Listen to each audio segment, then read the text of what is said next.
Hello नमस्कार साथी दोस्तों। आज अपने करेंगे रीट पात्रता L1 और L2 के लिए शिक्षा मनोविज्ञान का टॉपिक है। प्याजे का संज्ञानात्मक सिद्धांत है। इस पे कौन कौन से प्रश्न बनते हैं जो हर बार एग्जाम में पूछे जाते हैं, इन सभी की चर्चा अपने इस वीडियो में करने वाले हैं। चलिए स्टार्ट करते हैं।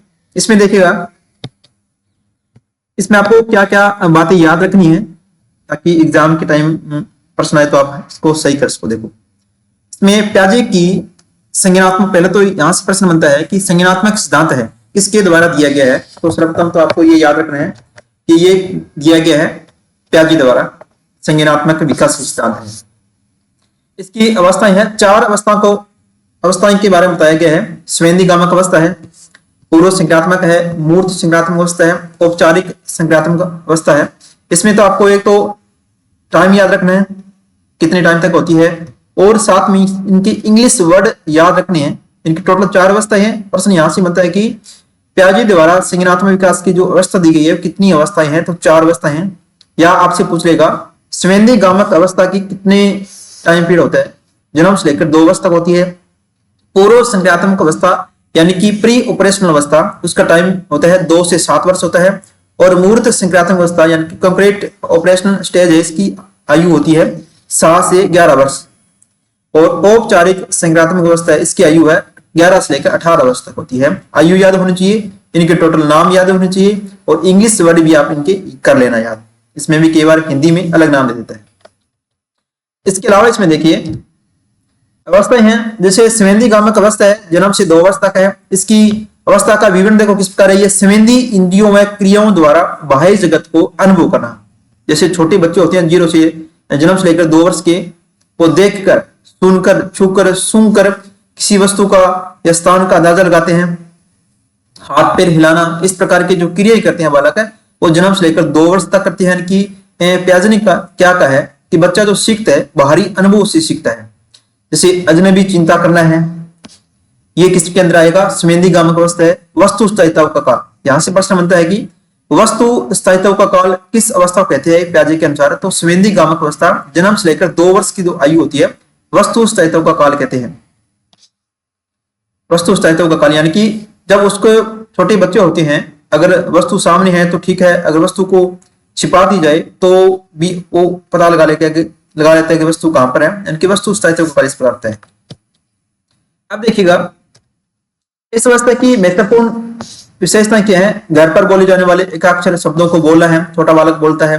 और किसी आवाज के प्रति आकर्षित होना, यानी कि बच्चा क्या होता है, छोटे बच्चे आवाज को पहचानते हैं।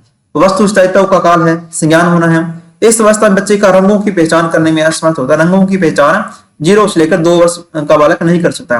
इस अवस्था में जैसे क्रिया अंगूठा चूसना है, हिलती हुई वस्तु को देखना है, किसी वस्तु को पकड़ने के लिए आकर्षित होना या जिद करना, इस प्रकार की क्रिया ये करता है 0 से लेकर 2 वर्ष स्वेंदिगामक अवस्था में।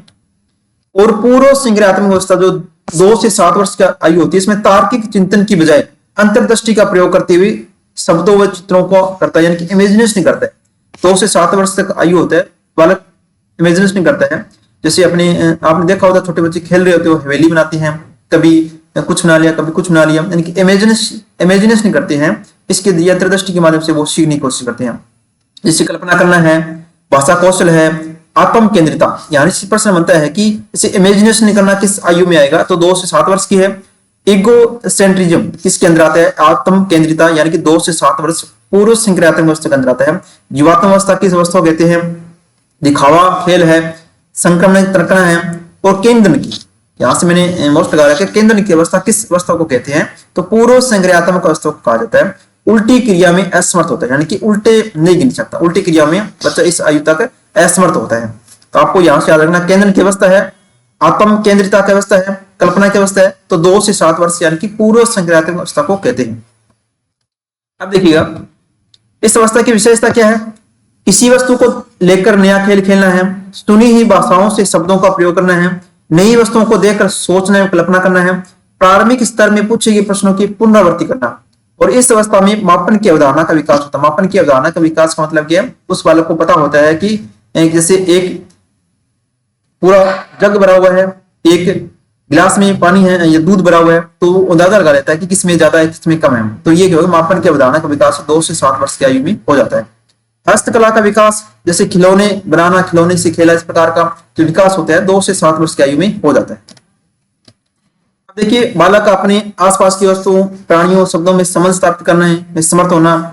में वर्ष 4 वर्ष का बच्चा जीवात्म एनिमिज्म से प्रभावित होता है। जीवात्म से तात्पर्य है कि निर्जीव वस्तुओं को संजीव वस्तुओं के रूप में समझना।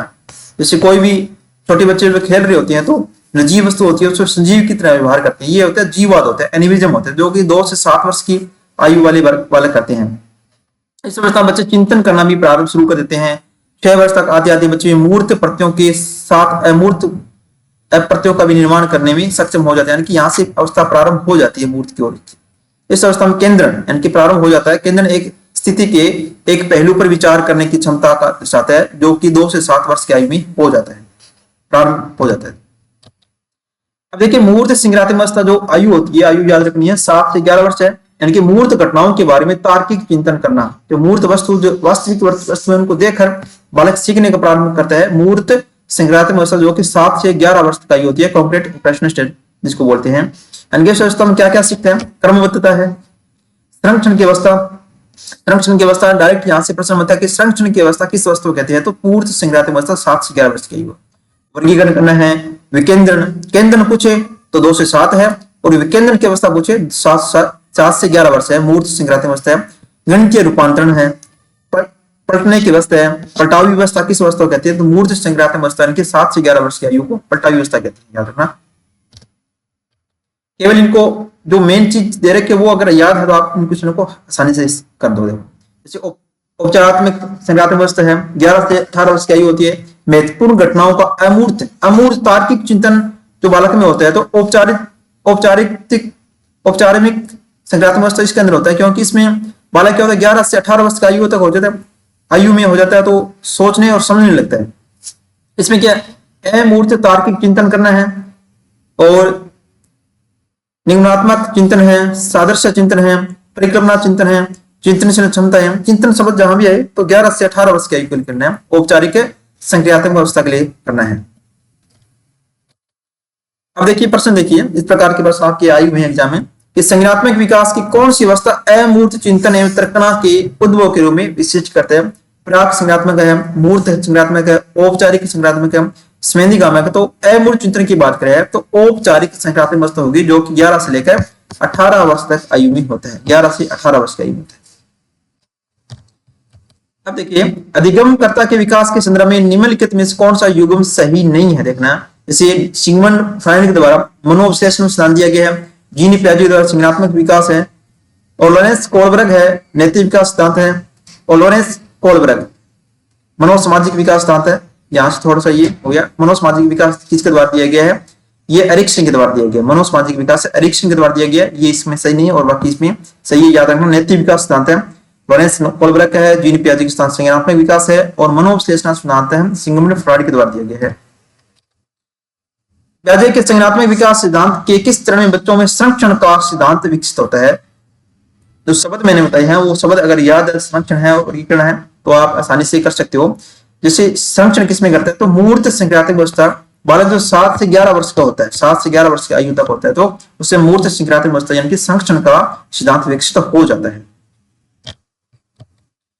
जब बच्चे प्राप्त की सूचनाओं की व्याख्या करने के लिए अपने अनुभव के आधार पर सोचते हैं, तो उसे कहते हैं अनुभव के आधार पर सोचना, यानी कि वास्तविक चीजों को देखकर बालक जब सोचता है उसको क्या कहेंगे? उसको सृजनात्मक सोच है, अमूर्त सोच है, मूर्त सोच है, या परिक्रियात्मक सोच कहते हैं, तो उसको कहेंगे मूर्त सोच कहेंगे। क्या कहेंगे? मूर्त सोच कहेंगे, यानी कि वास्तविक अनुभव के आधार पर जो वास्तविक चीजों से सीखता है बालक, उसके आधार पर जो सोच होती है उसको कहेंगे मूर्त सोच कहेंगे। पियाजे द्वारा प्रयुक्त न किया नाम खोजे। कौन सा नाम है जो पियाजे के द्वारा नहीं किया गया है? आत्मीकरण है, संगठन है, स्कीमा है, या उदातीकरण है? तो आत्मीकरण है, ये नाम पियाजे के द्वारा दिया गया है, संगठन भी दिया गया है, स्कीमा भी दिया गया है, और उदातीकरण शब्द है ये नहीं दिया। उदातीकरण शब्द है पियाजे के द्वारा नहीं दिया गया। जितने भी शब्द है यहाँ से इस प्रकार का प्रश्न बनता है कि कौन सा शब्द दिया गया है। जैसे चारों अवस्थाओं के अंदर ये शब्द आती है, इनको याद रखना, इस प्रकार का भी प्रश्न बन सकता है। अब देखिए आत्मीकरण क्या होता है? पियाजे द्वारा यह शब्द प्रयोग किया गया जिसमें नई जानकारी को पहले से मौजूद ज्ञान जो स्कीम है उसमें फिट करना आत्मीकरण होता है। जैसे बालक है, जैसे नई जानकारी को पहले से मौजूद ज्ञान के ढांचे में फिट करना। अगर बालक ने पहले अगर बकरी देखी है, दोबारा कुत्ता देख रहा है, तो कुत्ते को कुत्ता नहीं कहेगा, बकरी कहेगा कि बकरी है ये, ठीक है। दोबारा उसको बताया जाएगा अभी हर काली चीज जो दिखाई देती है वो बकरी या कुत्ता नहीं होता, अलग अलग होती है। इस प्रकार वो नए ज्ञान में फिट कर लेते हैं। संगठन क्या होगा, पियाजे ने इसे भी इस्तेमाल किया जो संज्ञान को संचित करने और व्यवस्थित करने के लिए किया, यानी कि ज्ञान को व्यवस्थित करना और संगठन होगा। स्कीमा क्या होता है, पियाजे ने स्कीमा को एक मानसिक ढांचे के रूप में परिभाषित किया जिसका उपयोग व्यक्ति नई जानकारी को समझने और व्याख्या करने के लिए करता है। स्कीमा का मतलब ये होगा, अगर बालक नई जानकारी प्राप्त करे, नई सोच प्राप्त करे, तो वहां से स्कीमा का यूज करे। जीन पियाजे के संज्ञानात्मक विकास में मूर्त क्रियात्मक अवस्था की मानी जाती है। तो मूर्त क्रियात्मक अवस्था कौन सी होती है, 2 से 7, 5 से 7 है, 11 से 16 है, ये 7 से 11 है, तो 7 से 11, 7 से 11 वर्ष हो गया मूर्त संज्ञानात्मक अवस्था हो गया, मूर्त संज्ञानात्मक अवस्था। स्कीमा का मतलब क्या है, खंडन क्रिया विधि है, अधिगम विधि है, लंबे समय के यादस्त में सूचना के संक्षिप्त पैकेट्स को एकत्रित करना है, या शारीरिक प्रतिवाद क्रिया विधि है। तो स्कीमा का मतलब क्या हो गया, लंबे समय के यादस्त में सूचना के संक्षिप्त पैकेट्स को एकत्रित करना, यानी कि स्कीम किस चीज के बारे में बनाना, पैकेट्स के रूप में बनाना, तो ये क्या हो गया, स्कीमा हो गया। यानी कि लंबे समय, इसका मतलब क्या, पियाजे के अनुसार स्कीमा एक मानसिक संरचना या ढांचा, मानसिक रूप से जो क्रिया की जाती है उसको क्या कहेंगे, स्कीमा कहेंगे। तो व्यक्ति को सूचना को व्यवस्थित और व्याख्यात्मक रूप में करने में मदद करता है। लंबे समय तक याददाश्त में संचित और व्यवस्थित ज्ञान को दर्शाने को क्या कहेंगे, स्कीमा कहेंगे, ठीक है। निम्नलिखित में कौन सी अवस्था संप्रत्यों के संपूर्ण विकास की अवस्था है। संपूर्ण विकास की अवस्था का मतलब क्या हो गया, कौन सी अवस्था जिसमें एक बालक का संपूर्ण ज्ञान उसको प्राप्त हो जाता है। तो संपूर्ण हो गया, क्योंकि बालक जब जितना बड़ा होगा उसमें ज्यादा ज्ञान होगा, या उसमें ज्यादा कोई चीज की सोचने समझने की क्षमता आ जाएगी।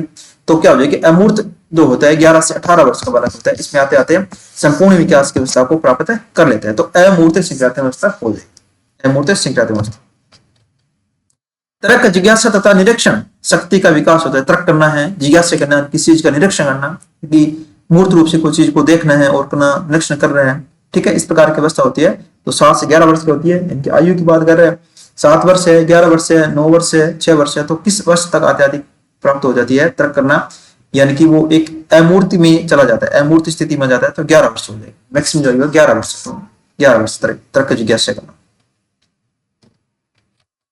तो चलिए आज के लिए इतना ही, तो ठीक है, मिलते हैं नेक्स्ट वीडियो में। इस प्रकार का एक सिद्धांत और लेके आएंगे जिसमें आपके धीरे धीरे सभी सिद्धांत कंप्लीट कर लेंगे। धन्यवाद दोस्तों।